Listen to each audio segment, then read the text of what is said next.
Hi everyone, this is a video in which we are going to discuss on Chhattisgarh Rent Control Act. So as the name suggests, ये video आपका एक demo video की तरह काम करेगा जिसमें आपको आइडिया लगेगा कि हमारी क्लासेस किस तरह मूव करेंगी। ठीक है, this an act of 2011 bilingual format में होगा। Starting with the very basic details of this act. So the name of the act is Chhattisgarh Rent Control Act of 2011. This act is Act number 19 of 2012. ठीक है, these are the important details which you have to keep in mind for preliminary examination.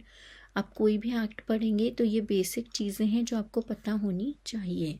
इसके enforcement date 6 नवंबर 2012 enforcement date इसकी set की गई थी by the state government of Chhattisgarh. ठीक है, 6 नवंबर 2012 को ये लागू हो गया था पूरे स्टेट में। ठीक है, इसमें जो आपके टोटल नंबर ऑफ सेक्शंस हैं वो 14 हैं और 4 स्केड्यूल्स हैं। नंबर्स बहुत इंपॉर्टेंट हैं, छोटा सा एक्ट है तो सेक्शन बेस्ड क्वेश्चंस डायरेक्टली पूछे जा सकते हैं आपसे। प्रियम्बल इसका सजेस्ट करता है दो चीज़ें। There are two main purposes for this act, जिस वजह से ये एक्ट लाया गया, ये अधिनियम लागू किया गया। पहला था कि कोई भी एडजुडिकेशन करने के लिए, किससे रिलेटेड, कोई भी adjudication related to matters of rent. अगर कोई डिस्प्यूट होता है लैंडलॉर्ड और टेनेंट के बीच में तो उसको किस तरह से सॉल्व करेंगे, कैसे करेंगे, किसके पास ले जाएंगे, इसके लिए ये एक्ट लाया गया। दूसरा, इसके अलावा प्रमोट करने के लिए लीजिंग यानी रेंट पे देने के लिए, लीजिंग अग्रीमेंट्स को प्रमोट करने के लिए दो इसके मेन पर्पसेस थे प्रियम्बल में। इम्पॉर्टेंट अमेंडमेंट्स, इसके रिसेंटली कुछ अमेंडमेंट्स हुए हैं जो इम्पॉर्टेंट है, खासकर आपका 2015 और 16 में हुए हैं। ठीक है, जो आपका 2016 वाला अमेंडमेंट है वो काफ़ी इम्पॉर्टेंट है उससे, क्योंकि ज्यूरिस्डिक्शन से रिलेटेड बातें इसकी बताई गई, क्षेत्राधिकार से रिलेटेड बातें। तो जो इसमें संशोधन आया 2016 वाला वो काफ़ी इम्पॉर्टेंट है।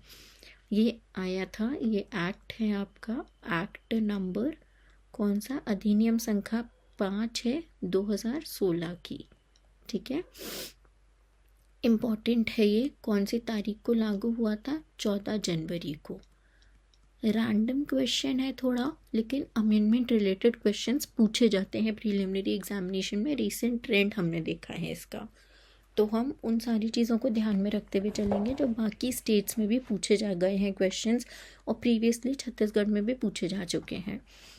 मूविंग फॉरवर्ड, अब इसके हम बेसिक से एकदम स्टार्ट करते हैं। शॉर्ट टाइटल जैसा कि मैंने बताया, इसका नाम क्या है, Chhattisgarh rent control act of 2011। Extent की अगर हम बात करें तो ये सारे म्यूनिसिपल एरियाज़ पे लागू होता है। ठीक है, जितने भी म्यूनिसिपल एरियाज़ हैं छत्तीसगढ़ के वहाँ पे ये लागू होता है, वहाँ पे ये अप्लाई होता है। कमेंसमेंट की डेट जैसे हमने देखी 6 नवंबर 2012, 6 नवंबर 2012 इसकी तारीख है जिस दिन से ये छत्तीसगढ़ में लागू हुआ है। इम्पॉर्टेंट डेफिनेशंस, बस जो इम्पॉर्टेंट डेफिनेशंस हैं वो यहाँ पे डिस्कस की गई हैं, इसके अलावा आपको और नहीं याद करनी है, इतना आप कर लेंगे सफिशिएंट है। कि कैसे चॉक आउट हुई वो मैं बता देती हूँ। On the basis of previous year questions, on the basis of importance as per the provisions, जो इसमें सेक्शंस दिए गए हैं उसके हिसाब से जो जो चीज़ें इंपॉर्टेंट हैं उन्हीं डेफिनेशंस को मैंने यहाँ पे इंक्लूड किया है। इतनी आपके एग्ज़ाम के लिए सफिशिएंट है। इम्पॉर्टेंट क्लॉज है, इससे क्वेश्चन बनता ही बनता है। ठीक है, तो अगर हम इसके अकोमोडेशन की बात करें, इसका मतलब होता है कोई भी बिल्डिंग या फिर उसका कोई भी हिस्सा। ठीक है, ये दोनों ही आपके किस में आ जाते हैं, both of these come under accommodation. ठीक है, दूसरा, ये जो बिल्डिंग है बहुत इंपॉर्टेंट है, पूछा जा चुका है ये क्वेश्चन डायरेक्टली। ये रेजिडेंशियल और नॉन रेजिडेंशियल दोनों तरह की बिल्डिंग, यानी जो रहने के लिए होती है और जो कोई काम काज करने के लिए, व्यापार करने के लिए जो बिल्डिंग होगी वो भी अकोमोडेशन में ही आएगी। इसके साथ ही ये क्या क्या चीज़ें अपने साथ इंक्लूड करता है, तो ये अपने साथ इंक्लूड करता है ओपन स्पेस, ये हम अकोमोडेशन की ही बात कर रहे हैं, ठीक है। ये चीज़ें याद रखनी इम्पॉर्टेंट है। ग्राउंड्स, ये क्योंकि आपसे क्वेश्चन पूछेगा इसमें से क्या इंक्लूड नहीं करता है। स्टेयरकेस, गैरेज और कोई भी ऐसा लैंड जो किस पर्पस के लिए यूज़ हो रहा है, कोई भी ऐसा लैंड जो आपका यूज़ हो रहा है नॉन एग्रीकल्चरल पर्पसेस के लिए, ठीक है, वो सब किससे गवर्न होगा, आपका अकोमोडेशन में आएगा, और वो सब आपका गवर्न होगा छत्तीसगढ़ रेंट कंट्रोल एक्ट से, ठीक है। हैबिचुअल डिफॉल्टर सब सेक्शन मैंने मार्क कर दिए हैं, यही सब सेक्शंस आपके लिए इम्पॉर्टेंट हैं, ठीक है। हैबिचुअल डिफॉल्टर जो है वो बंदा है जो पिछले 12 महीने में, इन लास्ट 12 मंथ्स, पिछले 12 महीने में जिसने 3 या उससे ज़्यादा बार रेंट देने में आनाकानी की हो, पूरा रेंट पे नहीं किया हो, ठीक है। लास्ट 12 मंथ्स 3 या उससे ज़्यादा बार रेंट पे करने में परेशान किया हो, ठीक है, उसको हम बोलते हैं habitual defaulter. Landlord, landlord basically वो बंदा होता है, वो इंसान, वो व्यक्ति होते हैं हु इज़ पर्सन, 2 लोग आएंगे इसमें, who is entitled to receive on his own account, who is entitled और हु इज़ रिसीविंग, ठीक है। अब ये जो रिसीव कर रहे हैं ये अपने अकाउंट पे भी कर सकते हैं या किसी और के अकाउंट के पे कर सकते हैं, ठीक है, अदर पर्सन्स अकाउंट। और ये दूसरे व्यक्ति के अगर उस पर कर रहे हैं तो किस फॉर्म में कर रहे होंगे, या तो रिसीवर के फॉर्म में, या गार्डियन के फॉर्म में, या फिर ट्रस्टी के फॉर्म में। इन्हीं 3 फॉर्म्स में ये किसी और के बिहाफ पे रेंट रिसीव कर सकते हैं, ठीक है। जो कुछ इम्पोर्टेंट है वो सब इसमें कवर होता जाएगा। आई होप आपको ये जो हमारा कोर्स है उसको लेने नहीं लेने के लिए आपका जो डिसीजन है वो पूरा हो पाए। छत्तीसगढ़ के 2 कोर्सेज आपके चलेंगे, एक होगा जो माइनर लॉ और लोकल लॉ दोनों के लिए होगा, दूसरा होगा जिसमें आपके सारे लॉज इसी तरह से कवर किए जाएंगे, ठीक है। तो आप एक बार देख लें पूरा, जैसा भी आपको ठीक लगता है आप उसके बाद वैसा अपने हिसाब से ऑप्ट कर सकते हैं, ठीक है। म्यूनिसिपल एरिया, म्यूनिसिपल एरिया में 2 चीज़ें इंक्लूड होती हैं, एक तो खुद म्यूनिसिपल एरिया ही और दूसरा नगर पंचायत एरिया। ये दे रखा है आपका 2 सबसेक्शन 6 में, ठीक है। Now moving forward the next important definition 2 subsection 9 में रेंट दे रखा है।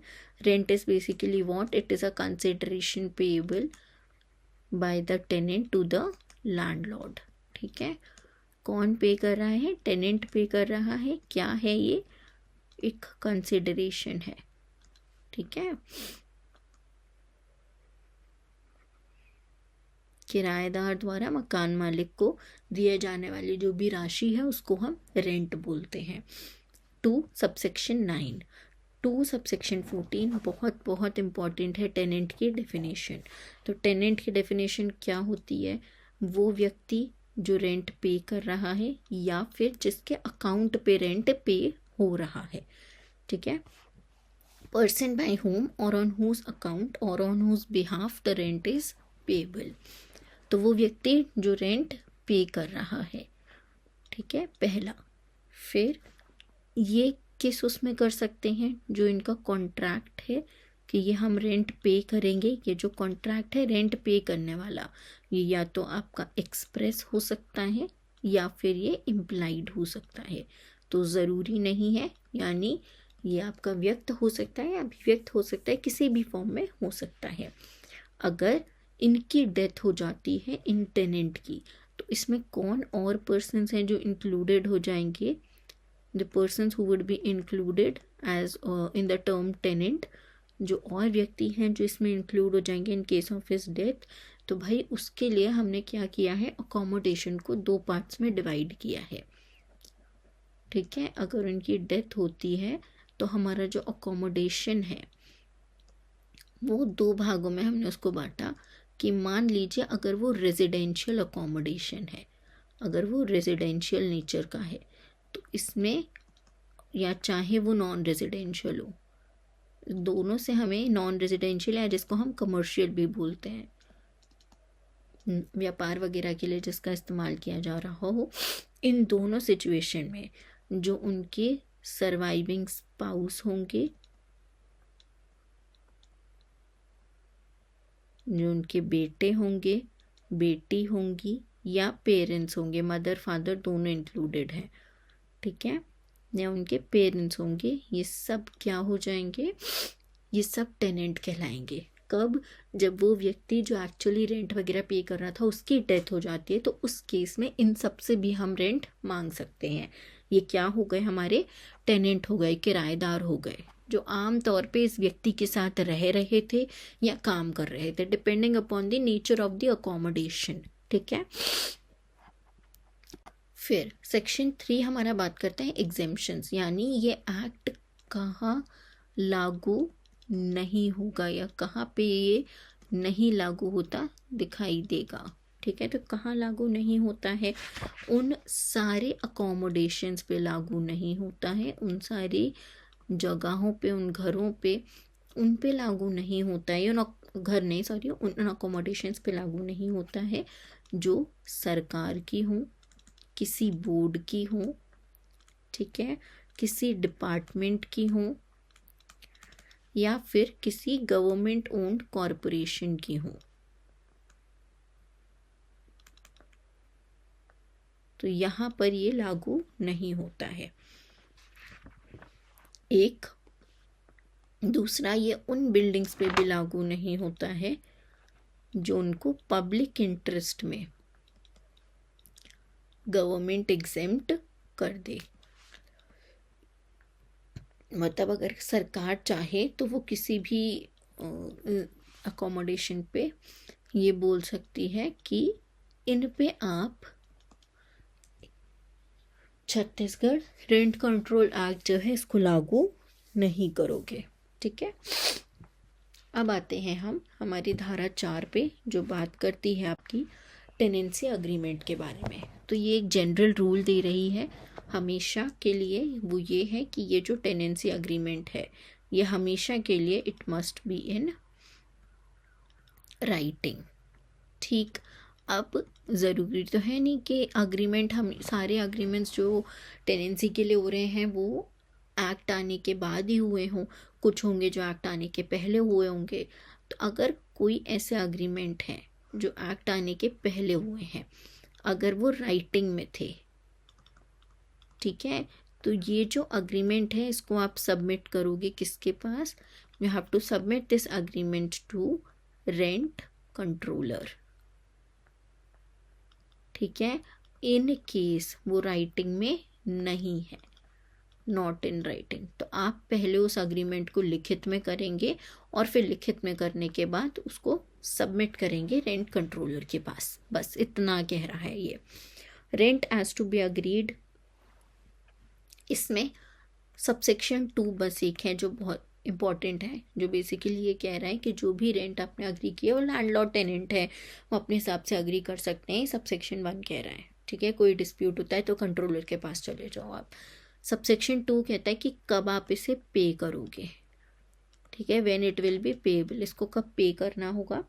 तो आप पे करोगे हर उस महीने की, जिस महीने, जैसे मान लीजिए अभी जनवरी चल रहा है, हमें जनवरी की रेंट पे करनी है, तो आप by next month, by 15th of next month आपको ये पे करनी होगी रेंट। यानी इसकी जो रेंट है वो अब आपको कब पे करनी है, बाय 15th February, ठीक है, 15th of the month next following the month for which rent is payable। जनवरी की हमें रेंट पे करनी है तो आप इसे कब तक पे कर सकते हो, 15 फरवरी तक, अगले महीने की 15 तारीख तक अब आप इसे पे कर सकते हैं, ठीक है। Now moving forward with section 6, जो बात करता है constitution of rent control tribunal के बारे में, ठीक है। कोई भी ऐसा ट्राइब्यूनल है, अगर उसका कॉन्स्टिट्यूशन कौन करता है, कैसे करता है, तो भाई देखो, सबसे पहला अथॉरिटी बहुत इम्पोर्टेंट हो जाती है। कौन करता है? स्टेट गवर्नमेंट करती है। हमेशा ध्यान रखना, गवर्नमेंट पूछ लेते हैं कंफ्यूज करने के लिए, कौन सी गवर्नमेंट है? स्टेट गवर्नमेंट है। ठीक है। कितने दिन में? एक्ट के आने के 30 दिन के अंदर अंदर ये बन जानी चाहिए। ठीक है। With in 30 days of coming of the act it must be formed. कौन से प्रोविजंस को आपको ध्यान में रखते हुए करना है? बहुत बहुत इंपॉर्टेंट है। Article 323 capital B of the constitution, 323 ख जो है उसके हिसाब से आपको इसे बनाना होगा, जो बेसिकली ट्राइब्यूनल्स के बारे में बात करता है। राज्य सरकार बनाएगी। अधिनियम के आने के 30 दिन के भीतर भीतर आपको ये ट्राइब्यूनल बना देना है। किस नाम से होगा ये? छत्तीसगढ़ रेंट कंट्रोल ट्राइब्यूनल के नाम से। एक चीज़ जो आपको बहुत इम्पोर्टेंट है ध्यान रखना कि ये कौन से मैटर्स से डील नहीं करेगा। ठीक है। 2 तरह के मैटर्स हैं। एक तो अगर कोई डिस्प्यूट है जो प्रॉपर्टी के ट्रांसफ़र से रिलेटेड है, या फिर कोई डिस्प्यूट है जो उनके टाइटल से रिलेटेड है, disputes over title of the property. अगर इन दोनों में से कोई भी डिस्प्यूट हो रहा है तो आप नहीं ले जा सकते ट्राइब्यूनल के पास। ट्राइब्यूनल के पास कोई अधिकारिकता नहीं है इसको सुनने के, ऐसे मामलों को सुनने की। अब इसके चेयरमैन, जितना हम आपको यहाँ बता रहे हैं उतना आपके एग्ज़ाम के लिए सफिशिएंट है। इससे ज़्यादा आपको परेशान होने की ज़रूरत नहीं है। आपको बस एक काम करना है अपनी तरफ से, ये नोट्स अपने करने हैं कंप्लीट, एंड सेकेंड इज़ इसको रिवाइज़ करना है। जितना हो सके, जितनी बार हो सके उसे रिवाइज़ करना होगा। चेयरमैन कौन कौन हो सकते हैं? रिटायर्ड हाई कोर्ट जज बन सकते हैं। ठीक है। नेक्स्ट इज़ कोई सर्विंग या रिटायर्ड आपके डिस्ट्रिक्ट जज हो सकते हैं, लेकिन ये डिस्ट्रिक्ट जज होंगे, ही should not be below rank of, बहुत इंपॉर्टेंट है इस चीज़ का ध्यान रखना, सुपर टाइम स्केल।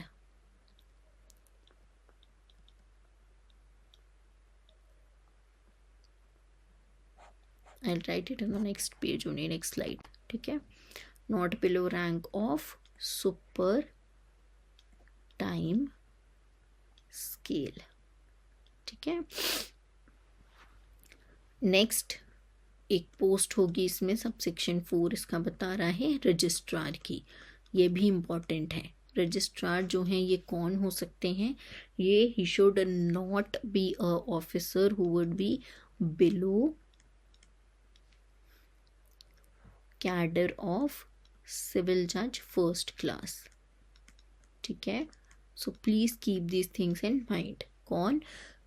जो आपके सिविल जज प्रथम वर्ग के जो सिविल मजिस्ट्रेट सिविल जज होते हैं, मजिस्ट्रेट नहीं, हाँ सिविल जज ही लिखेंगे हम। ठीक है। उनसे कम के नहीं होने चाहिए, या फिर not below rank of deputy secretary.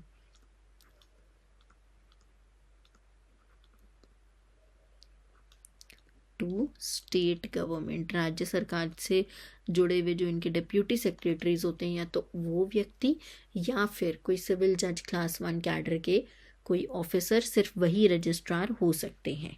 ठीक है।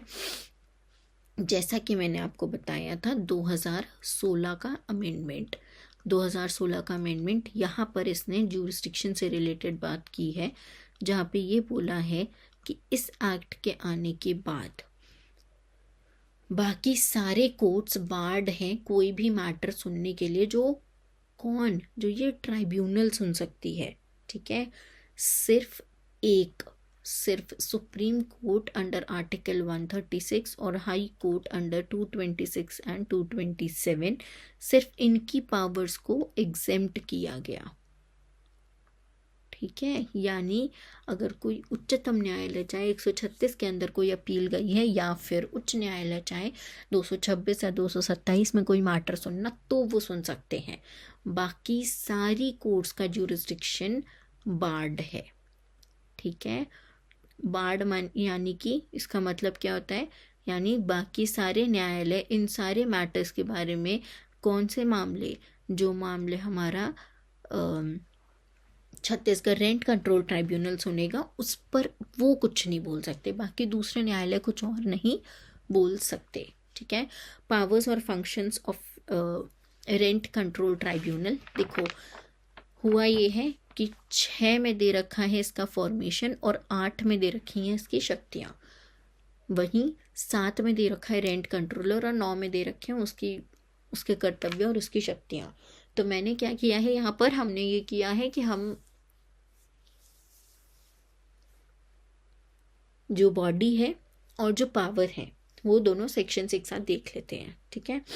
अब इनके पास पावर क्या है, ये बेसिकली हेल्प करेंगे, यानी जो आपके रेंट कंट्रोलर हैं उन्हें कोई दिक्कत नहीं होनी चाहिए, इसका ध्यान रखेंगे ये। ठीक है। और it shall function as an appellate authority. किसकी appellate authority? Appellate authority to the rent control tribunal. ठीक है, पहला तो ये। दूसरी इंपॉर्टेंट चीज़ जो आपको यहाँ ध्यान रखनी है वो ये है, इसके एक्सप्लेनेशन में दे रखी है, इसके स्पष्टीकरण में, वो ये कि it shall exercise powers as high court. ठीक है, जो भी शक्तियाँ उच्च न्यायालय के पास हैं वही शक्तियाँ ये भी एक्सरसाइज करेंगे। ठीक है। And very very important is it subsection 2, section 8 का सबसेक्शन 2 जो क्या बोलता है, जो बेसिकली आपका कह रहा है कि इनके पास पावर है to punish for contempt.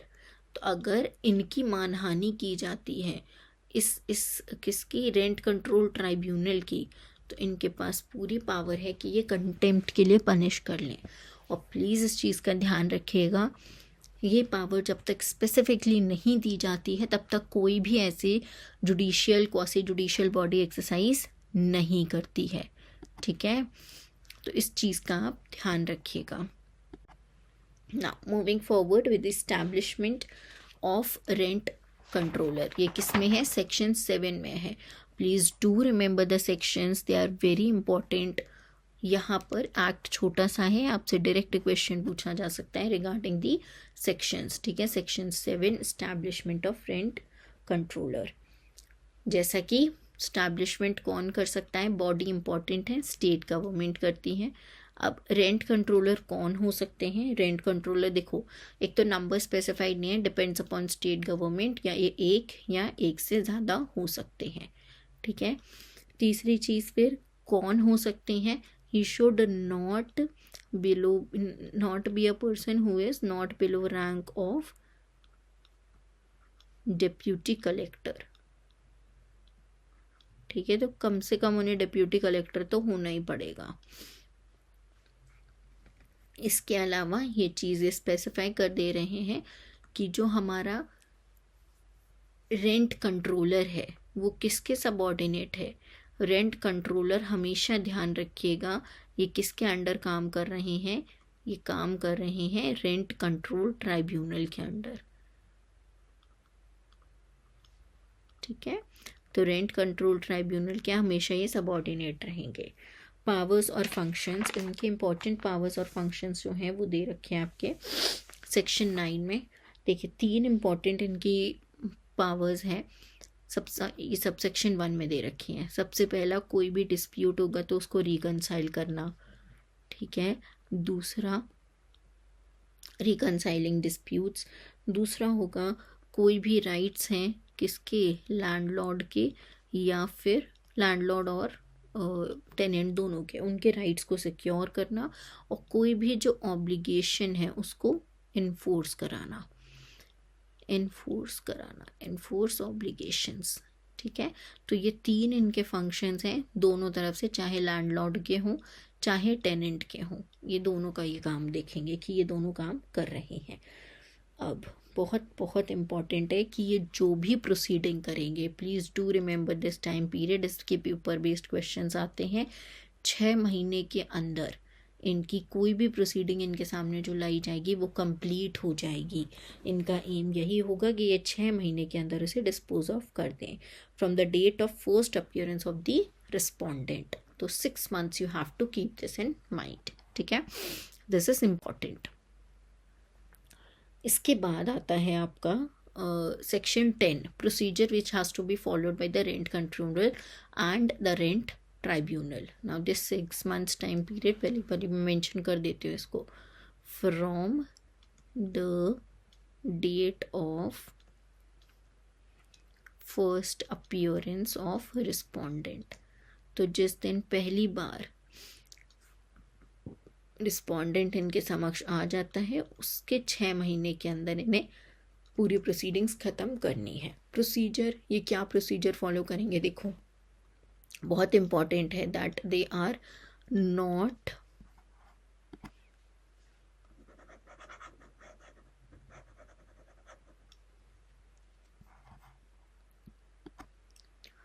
Important क्या है, that they are not bound by the provisions of CPC. ठीक है, ये कैसे काम करते हैं, they are governed by the principles of natural justice. जो आपकी सिविल प्रक्रिया संहिता है उससे ये बाध्य नहीं है. ठीक है, दिस इज इम्पॉर्टेंट कि ये इससे बाध्य नहीं है. जो आपके प्राकृतिक न्याय के सिद्धांत हैं उनसे ये काम करते हैं, उन पे चलते हुए. ठीक है, इनके पास सेम वही पावर्स होंगी. They are vested with the same powers जो किसके पास रहती हैं, they are vested with the same powers as civil court. ठीक है, they are deemed as civil court. और इनके जो भी प्रोसीडिंग्स होती हैं वो क्या कहलाई जाती हैं, जुडिशियल प्रोसीडिंग्स कहलाई जाएंगी for the purposes of IPC. ठीक है, एंड चैप्टर 26 ऑफ CRPC. ठीक, जुडिशियल प्रोसीडिंग्स होंगी प्लस ये जो आपकी बॉडी है रेंट कंट्रोलर और रेंट कंट्रोल ट्राइब्यूनल, ये क्या माने जाएंगे, ये सिविल कोर्ट माने जाएंगे. ठीक है, दिस दे आर डीम्ड.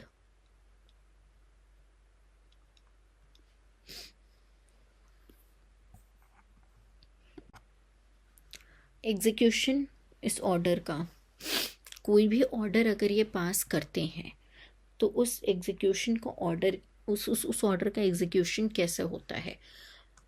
देखिए, निष्पादन, बेसिकली किसी भी इनके आदेश का निष्पादन कैसे होना है. तो निष्पादन करने वाली सबसे पहले अथॉरिटी कौन होगी ये पता होना चाहिए. तो ये किसके पास एप्लीकेशन जाएगी, रेंट कंट्रोलर के पास. ठीक है, कौन एप्लीकेशन दे सकता है, कोई भी पार्टी दे सकती है, any party can give the application. ठीक है, ये जो आपकी एप्लीकेशन होगी can be given by any party. और टोटल एग्जीक्यूशन कराने के 6 मोड्स हैं. ठीक है, इन 6 मोड्स के साथ ही आप इनका एग्जीक्यूशन करा सकते हैं. लोकल एडमिनिस्ट्रेशन की आप हेल्प ले सकते हो एग्जीक्यूशन कराने के लिए. इसके अलावा बहुत इम्पॉर्टेंट है कि ये जो पूरी एग्जीक्यूशन की जो पूरी प्रोसीडिंग है ये समरी मैनर में होगी और with in 45 days. Please do keep in mind the importance of the days based question आते हैं, टाइम पीरियड बेस्ड. ठीक है, तो कितना ये बता रहे हैं, कितना समय अवधि दे रखी है, 45 डेज. इतने टाइम पीरियड के अंदर ये एग्जीक्यूशन करा देंगे. कब से, जब से ये दूसरी पार्टी को नोटिस दे देते हैं कि ऐसा ऐसा ऑर्डर है आपके अगेंस्ट, ऐसा ऐसा आदेश है, उसका निष्पादन कराना है. उसके 45 दिन के भीतर भीतर ये निष्पादन पूरा कर देंगे. ठीक, अब मान लीजिए निष्पादन के तहत किसी टेनेंट से बोला गया कि आप अपनी किराएदार से बोलेंगे कि आपको ये जो भी संपत्ति है, जो भी अकोमोडेशन है, इसको खाली करना है 3 महीने के अंदर. अगर वो ऐसा नहीं करते हैं, ठीक है, अगर टेनेंट विकेट नहीं करते हैं, ठीक है, कितने टाइम पीरियड तक, 3 महीने तक, तो इनके ऊपर आ जाती है पेनल्टी. यानी अब इन्हें पे करनी पड़ेगी पेनल्टी. कितनी, अगर रेजिडेंशियल बिल्डिंग है तो 2 टाइम्स द रेंट, जितना भी ये उस समय किराया दे रहे थे उस संपत्ति में रहने का, अगर वो रेजिडेंशियल है तो उसका 2 गुना इन्हें देना पड़ेगा.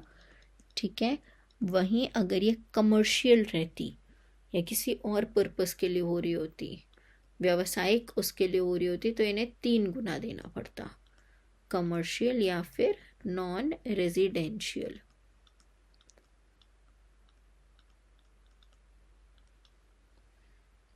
ठीक है, तो 3 गुना इन्हें देना पड़ेगा।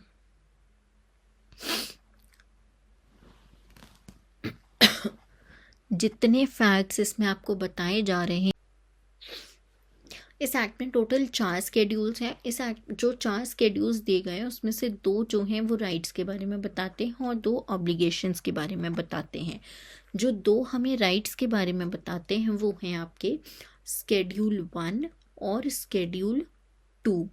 ठीक है, जो स्केड्यूल 1 है वो बताता है टेनेंट के राइट्स के बारे में, और स्केड्यूल 2 जो है वो बताता है आपका लैंडलॉर्ड के राइट्स के बारे में। ठीक इसी तरह से ऑब्लिगेशंस का दे रखा है। ऑब्लिगेशंस के लिए दे रखा है स्केड्यूल 3 और स्केड्यूल 4। जो 3 है वो बताता है लैंडलॉर्ड के ऑब्लिगेशंस क्या रहेंगे, और 4 बताता है कि एक टेनेंट के ऑब्लिगेशंस क्या रहेंगे। ठीक है, तो बेसिकली सेक्शन 12 आपको इन जनरल ये इंफॉर्मेशन देता है कि कौन सा स्केड्यूल किससे जुड़ा हुआ है। ठीक, इसके अलावा कुछ इम्पॉर्टेंट चीज़ें हैं जो हमें इस सेक्शन से ही ध्यान में रखनी है।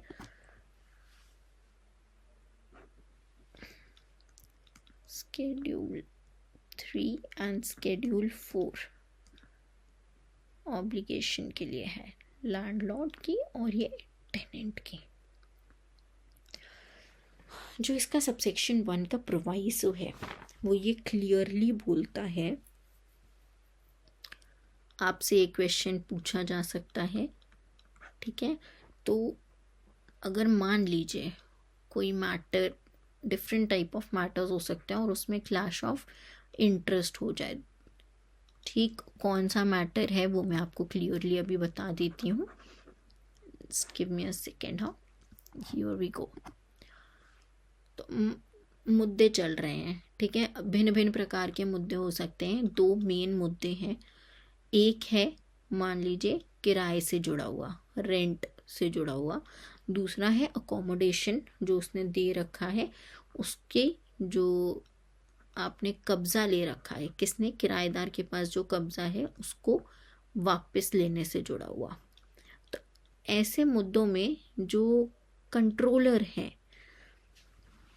जो भी डिस्प्यूट होंगे उसमें एक एक पार्टी को बेनिफिट मिलेगा, किसी ना किसी को फ़ायदा होगा। यानी अगर रेंट से रिलेटेड कोई डिस्प्यूट है तो बेनिफिट किसको दिया जाएगा, यहाँ पे टेनेंट को, किराएदार को।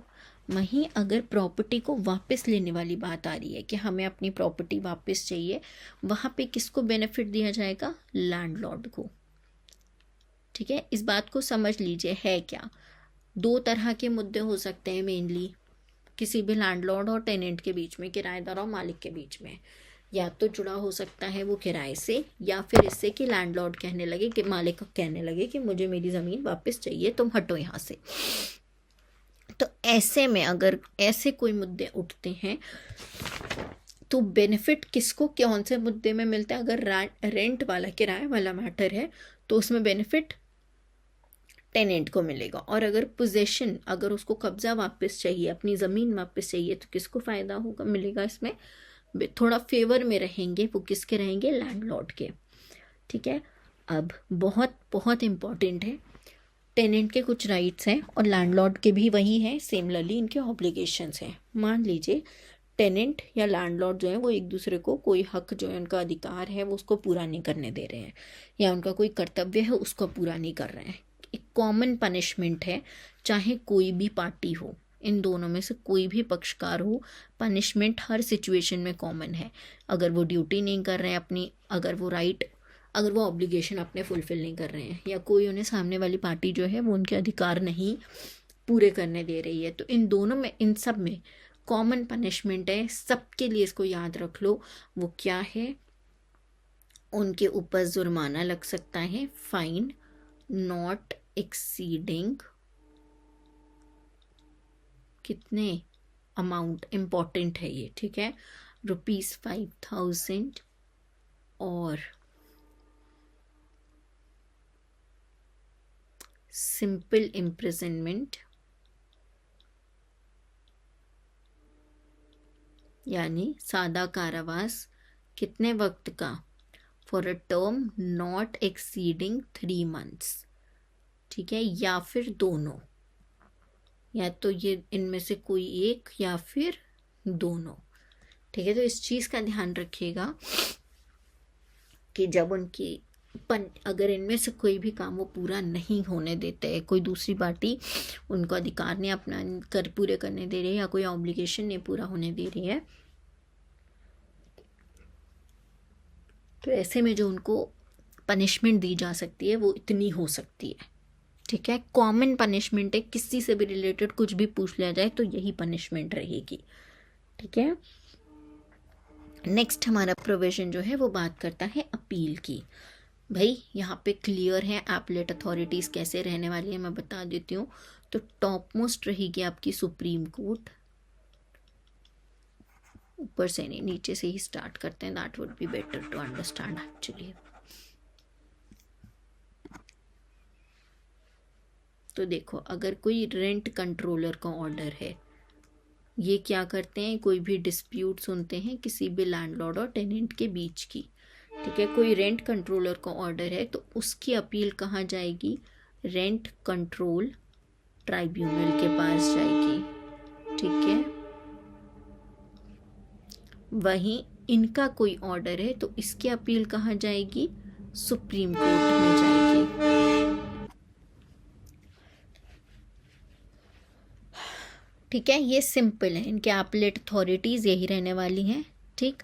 हाई कोर्ट क्यों नहीं है यहाँ पे, उच्च न्यायालय क्यों नहीं है भैया, यहाँ पे सीधा सीधा अभी हमने पहले पढ़ा था, पीछे एक सेक्शन में पढ़ा है ना हमने, कि रेंट कंट्रोल ट्राइब्यूनल जो है वो किसकी पावर्स एक्सरसाइज कर रहा है, सेम वही पावर्स वो एक्सरसाइज करेंगे जो उच्च न्यायालय के पास यानी हाई कोर्ट के पास रहती थी, ठीक है। इसीलिए सीधा सीधा इस ट्राइब्यूनल की पावर्स, इसके जो भी इसके ऑर्डर्स हैं वो सीधा कहाँ जाएंगे अपील में, वो जाएंगे उच्चतम न्यायालय के पास यानी सुप्रीम कोर्ट के पास, ठीक है।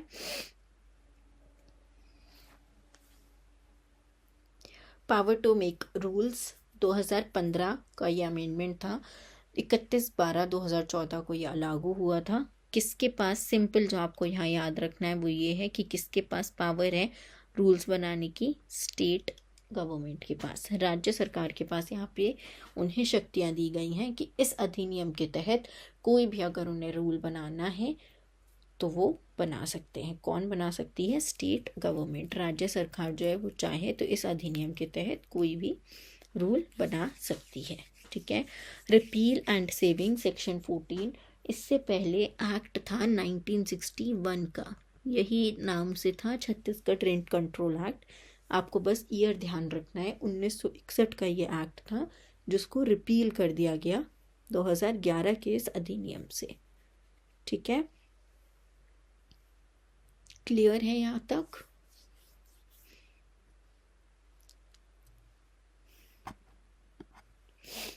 Important pointers, schedules, rights of landlord. देखो जो ये स्केड्यूल है ना, उसमें सिर्फ जो मैं स्केड्यूल 2 है उसी के इंपॉर्टेंट प्रोविजंस बता रही हूँ, रीज़न भी बाकी के इतने इंपॉर्टेंट हैं नहीं। आपके एग्जाम पर्सपेक्टिव से जो इम्पोर्टेंट है वो बस स्केड्यूल 2 के कुछ प्रोविजंस हैं जो आपको ध्यान रखने हैं, ठीक है। जो कि हैं कि देखो कुछ चीज़ें हैं जो लैंडलॉर्ड के हाथ में, हमें पता है मालिक है उनके हाथ में बहुत सी चीज़ें होती हैं, जैसे रेंट वगैरह को इंक्रीज़ करना। तो जो एनुअल इंक्रीज़ है, सालाना जो आप बढ़ा सकते हो, जो बढ़ोतरी कर सकते हो, इसकी लिमिट कितनी हो सकती है, ये सबसे पहली चीज़, ये 5% से ज़्यादा नहीं हो सकती। किन मामलों में, जब जो आपका रेंट है वो 2000 है या फिर उससे कम है, ठीक है। जो एग्जिस्टिंग रेंट है वो 2000 या उससे कम है, और 10% से ज़्यादा नहीं हो सकती बाकी और केसेस में, ठीक है। इससे ज़्यादा अगर होगा तो उससे 10% से ज़्यादा आप नहीं बढ़ा सकते। फिर दूसरी एक राइट रहता है लैंडलॉर्ड के पास, वो रहता है इंस्पेक्शन का। तो इंस्पेक्शन हमेशा ये प्रॉपर्टी का कब करेंगे, इन प्रेजेंस ऑफ टेनेंट ही करोगे, ठीक है, इनके एब्सेंस में आप ये नहीं करेंगे। या तो टेनेंट की प्रेजेंस हो या फिर इनकी फैमिली के किसी अडल्ट मेल मेंबर की। तो प्लीज़ इस चीज़ को ध्यान रखना, adult male member of his family. अगर ये नहीं है, इनमें से कोई भी नहीं है, तो इंस्पेक्शन आप नहीं कर सकते, ठीक है। अडल्ट मेल मेंबर,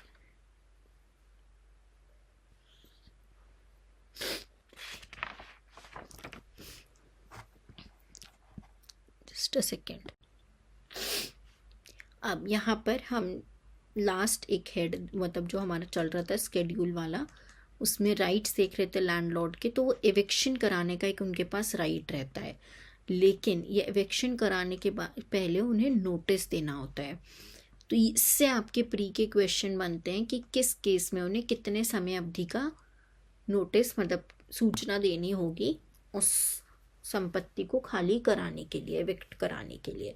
तो अगर लैंडलॉर्ड को अपने लिए चाहिए, ठीक है, फॉर हिज ओन पर्पस, अगर उन्हें कोई प्रॉपर्टी वापस चाहिए, अब अपने में इनके parent, spouse,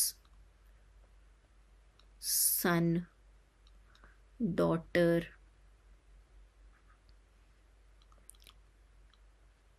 sun in law, daughter in law, अगर इनमें से किसी के लिए भी इन्हें अगर कोई संपत्ति इन्हें अपनी वापस चाहिए, तो कम से कम 3 महीने का नोटिस इन्हें देना होगा, एटलीस्ट 3 months नोटिस। और ये सारे नोटिस जो हैं वो इन राइटिंग होंगे, ठीक है। वहीं अगर मान लीजिए, ये तो पहली सिचुएशन हो गई, ठीक है। वहीं दूसरी सिचुएशन है, ये दे रखा है आपका जी में, ठीक है, स्केड्यूल में पॉइंट्स हैं, उसी में दे रखा है।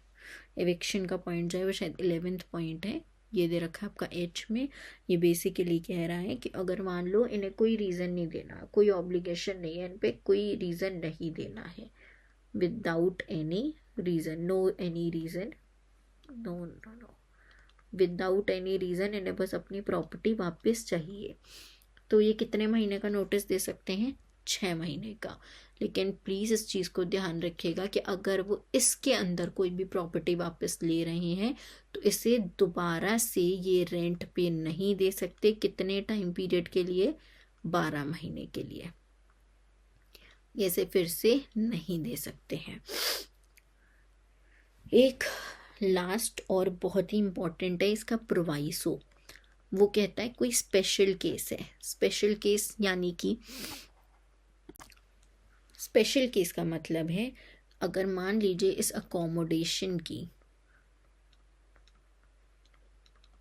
ज़रूरत है इनमें से किसी भी इंसान को, कोई रिटायर्ड गवर्नमेंट सर्वेंट है,